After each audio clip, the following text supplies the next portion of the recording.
Have you ever wondered what it would be like to live in the time of knights and castles?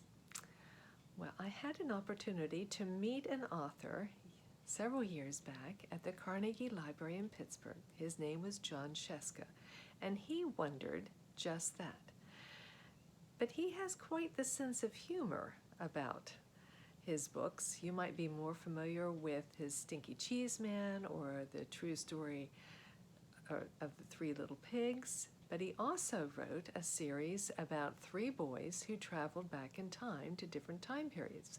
The first in that series is called The Knights of the Kitchen Table, and that's what I'm going to read today. So settle back, imagine that you are in the Middle Ages, and this is the way it goes. Chapter 1. Halt, thou knaves! Prepare to die! Is he talking to us? Asked Fred. I looked around the small clearing. A dirt path went from one end to the other. Fred, Sam, and I stood at one end, and a large guy on a black horse stood at the other. He was dressed from head to toe in black armor like you see in those books about knights and castles. I don't see any other vile knaves around, I said. Sam cleaned his glasses on his t-shirt and took another look at the end of the path. Yes, there is a black knight down there. The sun glinted off of a very real and very sharp-looking sword hanging from the black knight's side. And yes, he does look like he's planning to hurt us, added Sam. Well, hey, it's not my fault, I said. I told Fred not to open it. You did not, said Fred. Did too. Did not. Did too. Excuse me, guys, said Sam. Can we discuss this later? Because I think that large, angry man in the black can is getting ready to kill us now. The Black Knight lowered his lance and set his shield in front of him. Hello there, Mr. Knight, sir, I called across the clearing. My name is Joe. My friends and I seem to have lost our way from my birthday party. If you could just take us to the nearest phone. None shall pass, boomed the Black Knight. If you could just point the way toward New York, we'll be on our way in. None shall pass. I think I heard that somewhere before, said Sam. Thy tongue and garb aren't passing strange. Methinks thy band hails not from this shore. There's the guys, and here's the Black Knight. And I would agree, they don't look like they have come from where the knight lives. What did he say? Asked Fred. I think he said, we look funny and we're probably not from around here, I said. And right you are, Sir Knight, I called across the hearing. I threw in that sir part because they always talk like that in knight books. We are not from around here, and we would just as soon get out of here, so if you would just point that long, sharp stick of yours someplace else. Silence, infidels and mayhap enchanters, in thy weird robes and boots. We looked at each other. We were all wearing jeans, t-shirts, and sneakers. We looked at the Black Knight. He had on pointed metal shoes, armored pants, an armored coat with hinges at the elbows and the shoulders, a huge metal helmet that looked like a black bell, all topped off with a fluffy black feather. His horse was likewise done up in a black skirt, a black saddle big as an armchair, and a matching helmet thing with another black feather. Weird robes and boots, said Sam. Look who's talking, the Tin Man with feathers. He even dresses his horse funny.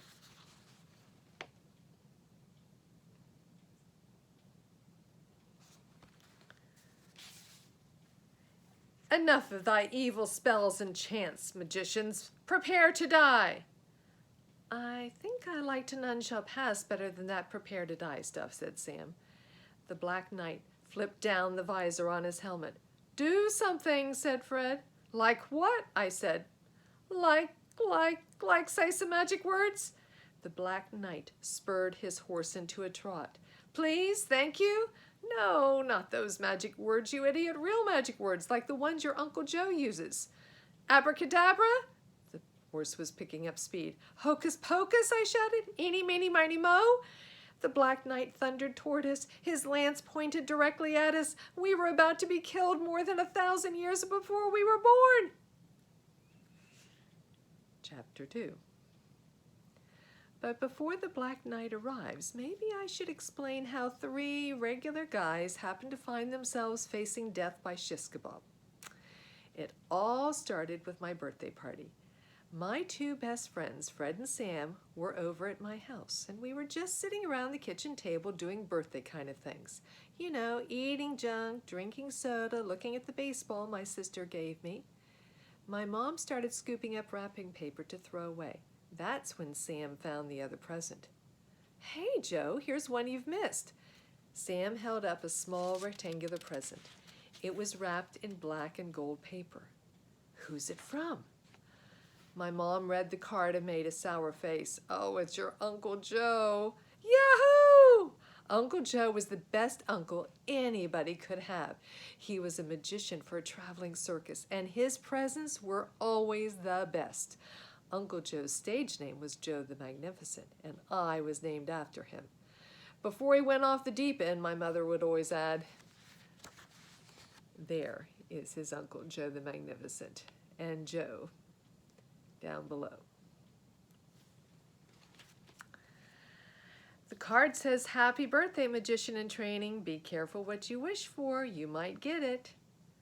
"This is really weird paper," said Sam, wiggling the present back and forth in the light. "I'll bet it's one of those disappearing coin trick boxes," said Fred. I took the present. "Maybe it's a magic cape that can make things disappear." "Well, that would have come in handy last year. You could have used it to make all those rabbits disappear." Mom still had her sour face on. "Well, that wasn't really Uncle Joe's fault," I said. "I gave the hat the wrong command." "Come on, open it," said Fred. I pulled the black and gold paper off and lifted it up. It's just a book," said Fred, rolling his baseball around the table. And it was a book. But it wasn't like any book I had ever seen before. It was such a dark, dark blue that it looked almost black, like the sky at night. It had gold stars and moons along the back edge, and twisting silver designs on the front and back that looked like writing from a long time ago. I looked closer and read the title, "The Book." "Great name for a book," said Sam. Mom looked relieved, because there's nothing wrong with the book, is it? She thought. But just wait. "Hey, let me see it." Fred dropped the baseball on the kitchen table and grabbed the book out of my hand. "Wait a minute, Fred, be careful." Fred opened the book. There was a picture of a guy on a black horse standing on a path at the edge of a small clearing. He was dressed from head to toe in black armor like you see in those books about knights and castles, and he didn't look very happy. "Oh man," said Fred, "wouldn't it be great to see knights and all that kind of stuff for real?" Wisps of pale green mist began to swirl around the kitchen chairs. "Joseph Arthur, close that book and stop that smoking this instant!" I grabbed the book and slammed it shut, but the mist rose over the table, the stove, and the refrigerator. Mom and the kitchen disappeared.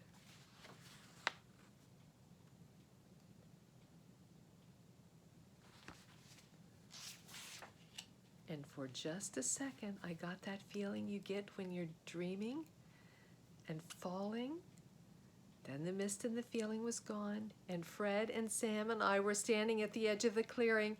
We stood on one end of the path, and at the other end stood that's right, the Black Knight. Chapter 3. The Black Knight thundered toward us. His lance pointed directly at us. "Wait, I've got it," said Fred, and he grabbed our arms and pulled us together. "You guys stay close, and on the count of 3, Joe, you and Sam jump to the left, and I'll jump to the right. 1. The Black Knight was so close I could see the straps on his armor. 2. I could see the buckles on the straps. 3. We jumped, and the Black Knight clanged by like a runaway train. "Strike 1, said Sam. Fred jumped back on the path. He stuck his thumb in his ears and wiggled his fingers. Na na na na na na, you missed us, na na na na na na. There he is. And the knight's horse, puffing and wheezing. Fred, are you nuts? What are you doing? I yelled. Let's get out of here before he gets that horse turned around. But that's just what we want, said Fred. He's too heavy and slow to hit us. We'll wear him out. And then he yelled to the Black Knight, come on, you big tin can, give it another shot. Sam and I stood back on the path. Oh, great idea, Fred, said Sam. He didn't kill us the first time, so let's give him another chance. I wonder if his mother ever told him it's not polite to point sharp things at other people. Stand as men, you cursed knaves, roared the Black Knight. He seemed even more unhappy than he was before. Yeah, yelled Fred. Come and get us, Tin Man. The Black Knight yelled back. Prepare to die, foul-mouthed enchanters. Well, I know you are, but what am I? Said Sam. Same thing on 3, said Fred. 1. The Black Knight trotted toward us. 2. We could hear his saddle squeaking and his horse huffing and snorting. 3. We jumped.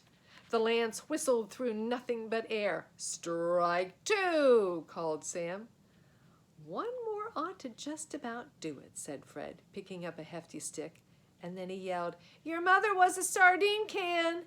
The Black Knight turned and raised his visor. He didn't look mad anymore.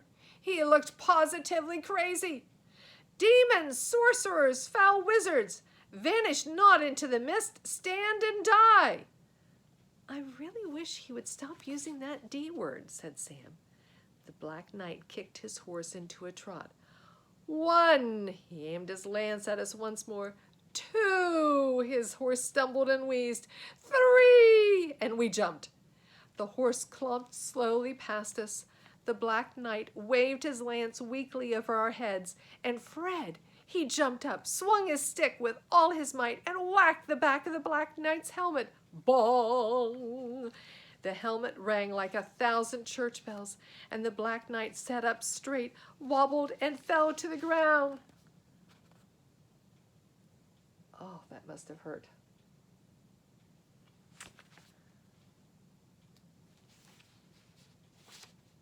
His horse stopped and lowered his head, sweating mightily and still gasping for air, but looking pretty relieved about dropping his heavyweight passenger. Going, gone. That one's out of here, said Sam. Now let's do likewise before Mr. Fun wakes up and starts with that prepare to die stuff again. No hurry now, I said. With all that armor on, he won't be able to get up by himself anyway, even when he comes to.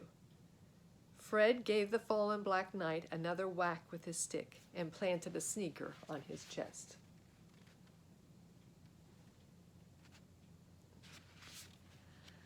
All hail Sir Fred, I said.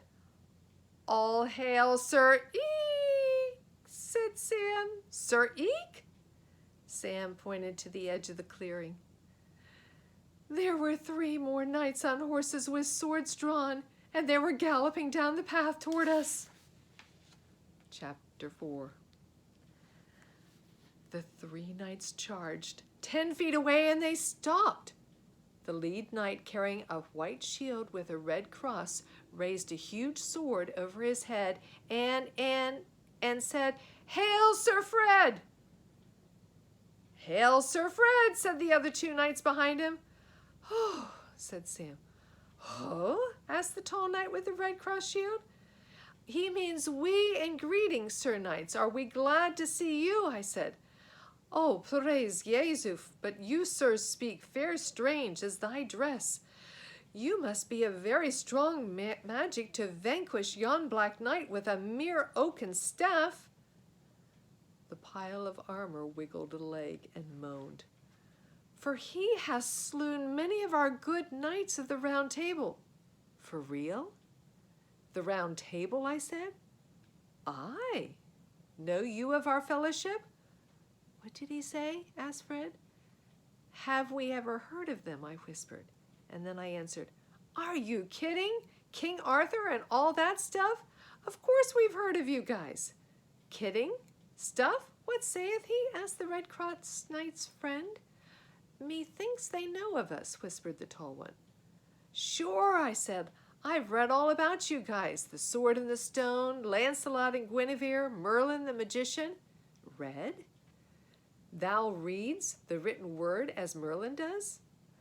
Well, mostly I read Daredevil, Superman, and X-Men, said Sam. X-Men? Asked the White Knight's pal. Books of spells or fellow wizards, no doubt, said the White Knight. Faith, it must be a sign. You enchanters 3 have been sent to deliver us of all of our troubles. I am Sir Lancelot. And these are my companions, Sir Percival and Sir Gawain. Sir Lancelot, I gasped. This guy was supposed to be the greatest knight who ever lived, except maybe his son, Sir Galahad, and here he was, asking us to help him? Well, I am Joe the Magnificent, I said, borrowing my uncle's stage name. And these are my companions, Sir Fred the Awesome and Sir Sam the Unusual. Sam gave me a nasty look. Welcome, enchanters, but we have not a moment to lose, said Lancelot. Camelot is besieged by Smog the dragon from the west and Bleob the giant from the east. Mount behind us, we ride at once. Huh? Said Fred, still striking a heroic pose on the Black Knight's chest. He said if we hitch a ride with them, we can go to King Arthur's castle and fight a dragon and a giant. Oh, that's great, said Sam. You invite us to a birthday party, almost get us run through by a Black Knight, and now you get us into a fight with a dragon and a giant? Remind me not to come to any more of your parties, Sir Joe the Magnificent. We hopped on the horses behind Sir Lancelot, Sir Percival, and Sir Gawain. But dragons and giants and things like that aren't for real, said Fred. I didn't think the Knights of the Round Table were real either, I said. But if they're not, who are we riding behind and where are we going?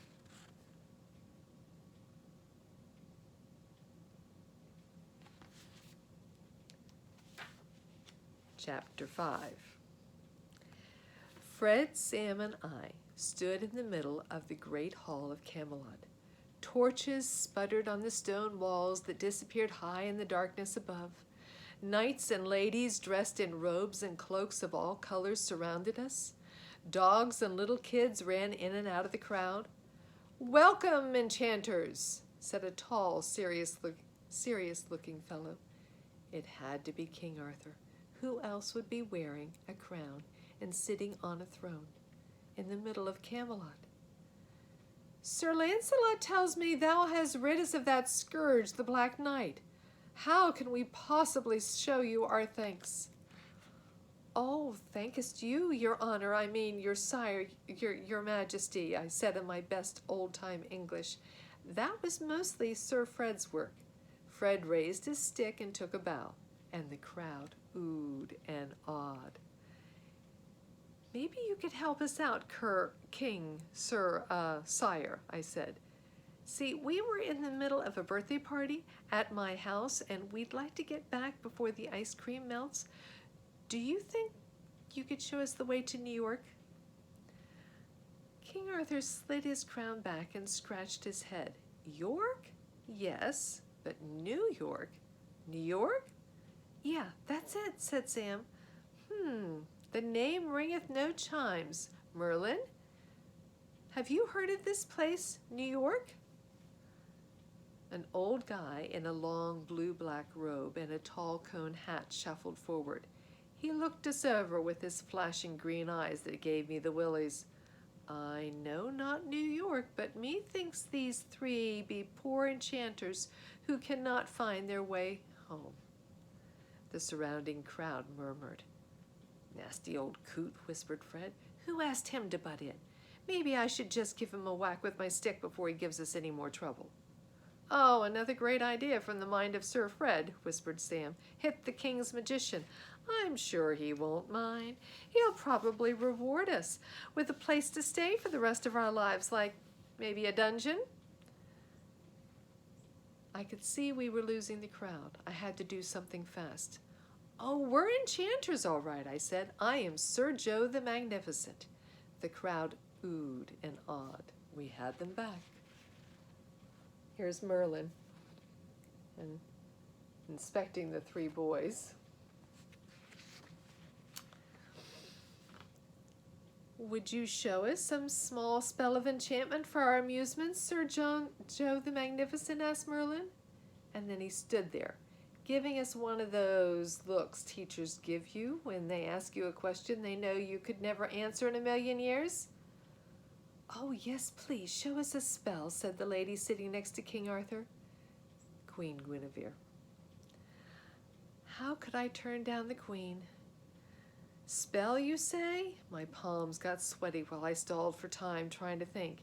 "Yes, a little spell." Spells. Oh, sure. "Sir Joe the Magnificent here is a real magician," said Sam. I thought of Uncle Joe. "Magic, of course. Bring me cards." The court jester brought a deck of cards with all sorts of crazy pictures on them. There were no suits or numbers that I could tell, just a lot of strange pictures. I shuffled the cards and pressed the deck to my forehead like the real Joe the Magnificent did at his shows.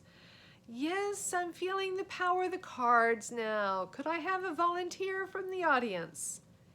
And the Queen stepped forward. She stood right next to me, and I thought I would faint. She was so beautiful. No wonder Lancelot was crazy about her.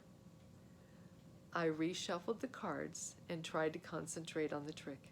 "Just a deck of cards, nothing up my sleeve. Now you see 'em, now you don't." I fanned out the deck face down. "Pick a card, any card." Sam groaned. Guinevere picked, showed everybody the card, and while everyone looked at the Queen's card, I snuck a peek at the card I would put right in front of hers. It had a picture of a guy hanging upside down. "Now put it back in the deck, and I will have the cards speak to me and tell me which one of those you picked." I carefully reshuffled the deck to keep the hanged man in front of Queen Guinevere's card. Then I muttered all of the magic words I could think of. "Hocus pocus, presto, changeo, open sesame. The cards are about to speak." I flipped the cards slowly and made a big deal of listening to each one, just like Uncle Joe did. The crowd wasn't making a sound. I flipped the hangman, and then I flipped the next card, listened to it for an extra second, and held it up. "Your card, my lady?" "The magician card. 'Tis true," said Guinevere. The crowd cheered. Guinevere kissed me, and I turned to jelly. There she is.